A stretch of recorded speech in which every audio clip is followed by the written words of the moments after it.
부모를 공경하는 것 당연한 것이고, 부모를 잘 섬겨야 되는 것 당연한 것이고, 자녀를 잘 키워야 되는 것 당연한 거예요.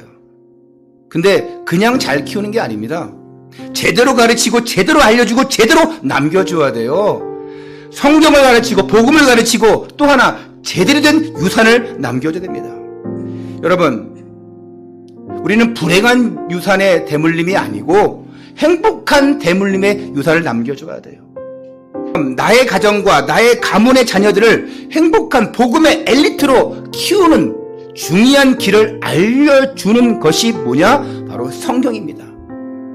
성경은 그 행복한 대물림의 길이 무엇인지 알려주고 있어요. 그게 성경이에요. 하나님을 떠난 인간은 그 사람의 환경과 조건 없이 다 고통받으며 살게 되었습니다. 하나님을 알지 못하니까 이 사탄 마귀의 지배를 받게 되어지고 마귀의 종로로 타게 되어지고 이 사탄이 가져다주는 이해할 수 없는 영적 문제 가운데 살게 되는 거예요. 이게 여기서 끝나는 것이 아닙니다.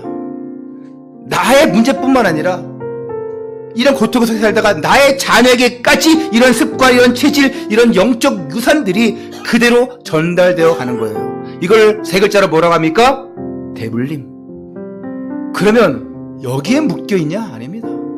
하나님은 우리에게 행복한 삶과 행복한 대물림의 유산을 회복하는 길을 주셨습니다.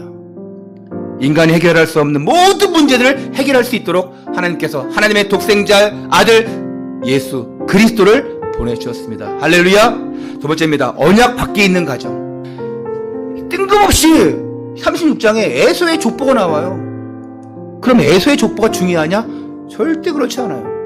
근데 왜 에서의 족보가 한 장에 걸쳐서 쭉 에돔까지 나오냐? 이들은 하나님의 선택을 받지 못한 가문이에요. 이름은 자세하게 언급됐지만 이들이 행한 일은 없어요. 베드로전서 3장 12절에 주의 눈은 의인을 향하시고 그의 귀는 저의 간구에 기울이시고 주의 낯은 악행하는 자들을 향하시느라. 진짜 사랑하면 어딜 봅니까? 눈을 봅니다. 하나님은 여러분을 보실 때 그 눈으로 여러분을 보시는 거예요. 그 낯으로는 불신자들을 바라본다고 했어요. 즉 하나님의 관심은 그 불신자에게 있지 않아요. 그들을 중요한 일에 쓰시지 않습니다. 왜 에서의 후손들이 언약 밖의 사람들이 되고 하나님 앞에 무의미한 인생이 되었는가? 그걸 알려면 에서가 어떤 사람인지를 우리가 먼저 알면 돼요. 첫 번째, 에서는 하나님의 선택을 받지 못했어요. 창세기 25장 23절에 에서는 쌍둥이였는데 야곱을 선택했어요. 그를 선택했기 때문에 끝까지 기다려주시고 변화시켜 주셔서 세계복음화의 일꾼으로 언약 전달자의 축복의 사람으로 쓰셨어요. 두 번째로 에서는 어떤 사람이냐? 창세기 25장 보니까 언약과 축복을 무시한 사람이에요. 팥죽 한 그릇에 장자의 명분을 팔았어요. 그리고 창세기 27장에 보니까 언약적 축복을 야곱에게 다 빼앗겼어요. 왜? 무시해버렸으니까. 귀하게 여기지 않았으니까. 그리고 오늘 본문 말씀에 있는 것처럼 1절부터 43절에 에서의 후손들이 나오는데 이들이 다 누구냐? 언약 밖에 있었고 축복을 저주로 만들었고 축복의 사람들을 방해하는 사람들이 되었어요. 출애굽기 20장 4절 5절에 우상 섬기는 자는 3, 4대가 망하려 했습니다. 축복이 대물림되는 것이 아니라 후손들에게 영적인 대물림을 주는 거예요. 세 번째입니다.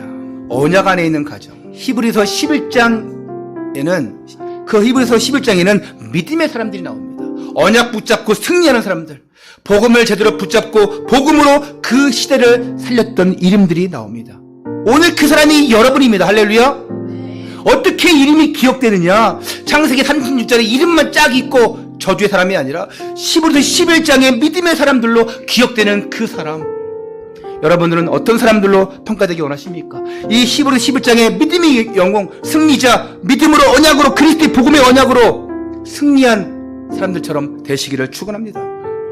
네 자녀를 노엽게 하지 말라 했습니다. 네 부모를 주 안에 순종하라 하게 하고 네 자녀를 노엽게 하지 말라. 뭡니까? 뭘 전달하느냐에 따라서 그렇게 만들었게 노엽게 하고 분노를 일으키게 만들고 사건을 만들게 되고 범죄하게 되는 것입니다. 자녀를 노엽게 하지 말라. 그 방법이 언약 전달이에요. 그 방법이 복음, 믿음, 이런 언약의 사람들, 이런 언약의 가정들이 되어져서 237 나라 5천 종족 복음화에 귀하게 쓰임받는 전도자들이 되시기를 주님의 이름으로 축원합니다.